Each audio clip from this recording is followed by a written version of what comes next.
السلام علیکم ورحمت الله وبرکاته.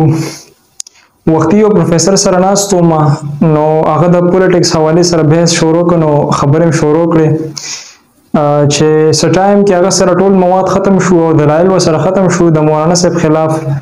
نو اخره کې دا خبره وکړه وی مولانا صاحب چې کوم د مدرسو چندې خوري او وی پر رنګ روډ باندې مدرسه جوړه کړې ده او وی داغه د پر لکونه چندې کوي او هغه چې کوم دی په خپل ځان باندې لګي.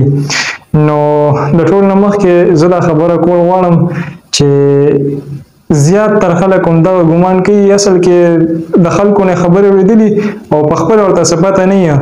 نو فار یور کایند اف انفارمیشن دا مفتی محمود مرکز چې کوم دی نو دا مدرسه نه ده، دا د جمعیت علماء اسلام صوبه خیبر پښتونخوا صوبایي دفتر دی.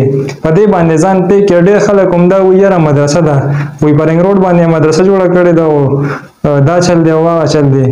نو اسې ځان د خلکو د خندا کوئ ما پوره تحقیق کوئ نو د هغې نه پس بیا خبرې کوئ.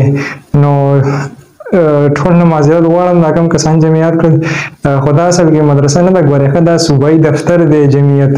ډېر خلک ورته مدرسه وایي او د څه نه خبر نه وي او روتي سیاست میدان ته او د مولانا صاحب په کردار باندې خبرې کوي، د مولانا صاحب په خاندان باندې خبرې کوي او د دې پته ورته نه چې دا مدرسه ده او دا صوبایي دفتر دی.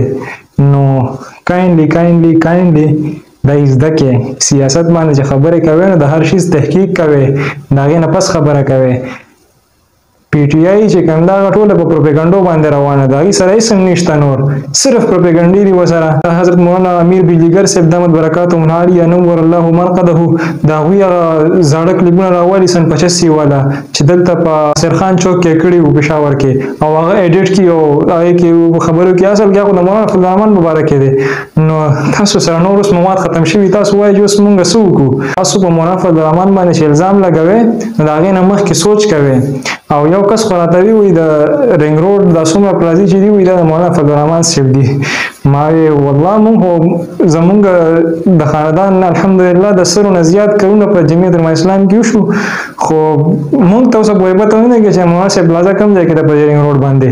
او ماشاءالله پی ټی آی ورته پته ده او ماشاءالله ښه لوی خلک پروفیسران په لکونو باندې د هغوی شاګردان دي او بغیر تحقیق خبرې کوي.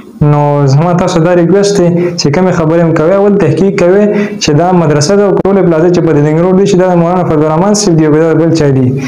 ځان د خلکو د خندا کوئ ما دا خو زه وم چې ما ځان کنټرول کړه، ټایم کې خپله خندا یم کنټرول کړه او پرده یم در باندې واچوله. سبا به چې ته داسې کس سره ناست یې او داسې خبره هم کړي نو ځانونه هم شرمولي او خلک به د پورې خنداګانې کوي.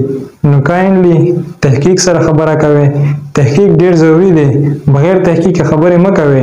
پروپاګانډا نه سم نه جوړیږي، پروپاګانډا مه کوئ، اصل حقایق باندې سیاست کوئ. سیاست دا د پروپاګانډو کار نه دی، دا خاندانی خلک دا سیاست کوي. نو کایندلی دا مدرسه نه ده، دا صوبایي دفتر دی، دفتر. والسلام.